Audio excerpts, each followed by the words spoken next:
It was my second attempt on Annapurna South Face. The first attempt was 2007. I got hit by a rock and I fell down the face. And then the second attempt, we got to 6,100 meters. We came back down to base camp because it was such bad conditions.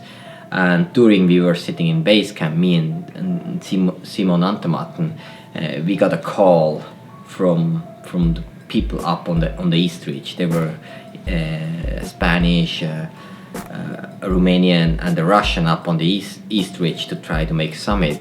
Finally, the Russian Alexei Bolotov, he made summit, but the two other guys, they had big problems and they were back in camp 4 at 7,400 meters and they were stuck. And Iñaki Ochoa had a really bad, he was really ill, altitude sick.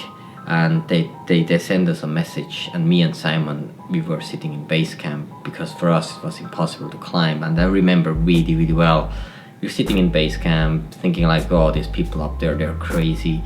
Had dinner, we had already a beer. It was like 10 o'clock in the evening, and I turn on my sat phone and I have this message from those guys. Yo, we are really in trouble, we need your help.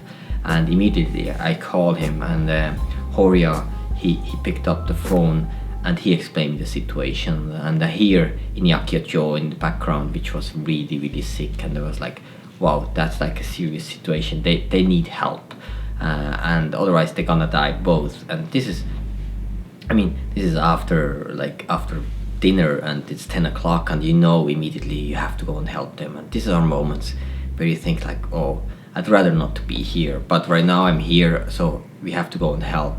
And we had no equipment. All our equipment was up on the south face, and we tried to figure out how we can get up there. And finally, we left like 11 o'clock in the night, just like about an hour later. And one of the Sherpa of the other team helped us just to find the way, because we didn't even know where to go, because we never been on this East Ridge.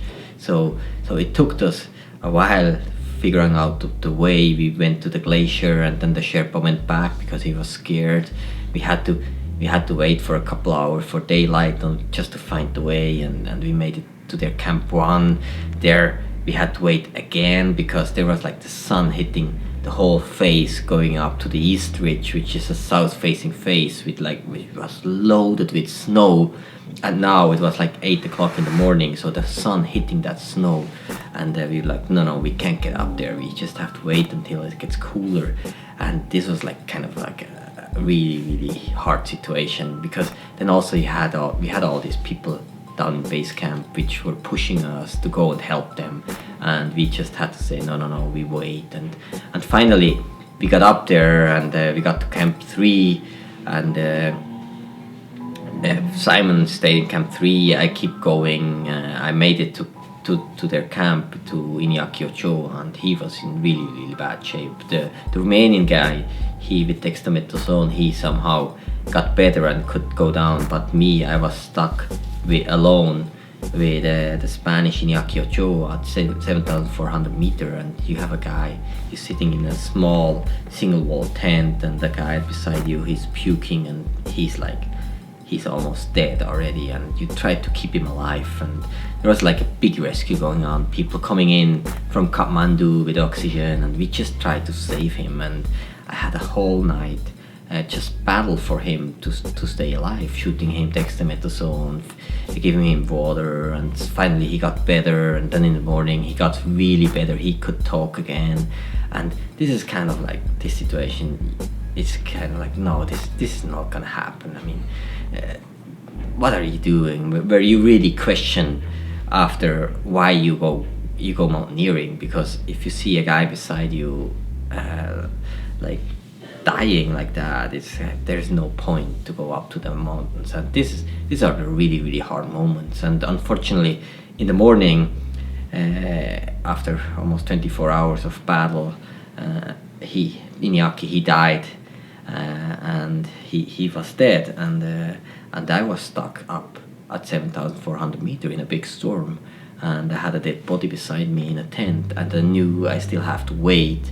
So I dragged him out, buried him in a crevasse, get back in the tent, and I just had to wait somehow to get out there. And it was really interesting to see for me, like, as long as Iñaki was alive, I was like battling for his life, and I was just focused on like, and my thoughts were just, what can I do to keep him alive? Because I knew that other guys are down there and they tried to come up with oxygen, because it was impossible for me to bring that guy down. It never gonna happen. So my job was just keep him alive, and this is all what you think about. And then in a certain moment, he's dead. It was in the morning, he died, and I could not do anything anymore. And then immediately you switch. It was insane, like how it was like a switch in my head, and I was like just concentrated on myself. I was like, oh, you're in such a bad situation, you know. You're stuck at 7,400 meters. This guy beside you is already dead, and you might gonna be the same in maybe 2 days or whatever, because the storm is going on. You can't get down. It's kind of like immediately this changed, and I knew I can't go down. So I called like the guys in base camp to get a weather forecast. When is the best moment just to try to escape here? I mean, it will be not good weather, but when is the moment to have not as much wind and just a chance to get out there? And they were calling in Switzerland, and they're making a really precise weather forecast, and they said, listen, next morning. So I was like, shit, so I have to stay another day up there and just waiting, you know. And I had no food. I mean, I haven't eaten for 3 days. I just had a soup every day, and I was like, almost, yeah. I knew also I cannot stay forever up here, because after I'm not strong enough anymore to go down. So it was a really hard time, like just sitting in that tent. Even after you bring the body out there, you know, like 20 meters beside there is already a dead body. You're trapped in this small tent, and you think like, what? Maybe that's gonna be the same for me in a while, but I will stay in the tent and that guy will be there. So you imagine all this situation. It's really tough, and it took me a lot of energy after to get over that. It's kind of like a moment where you really start to think about the reason of climbing.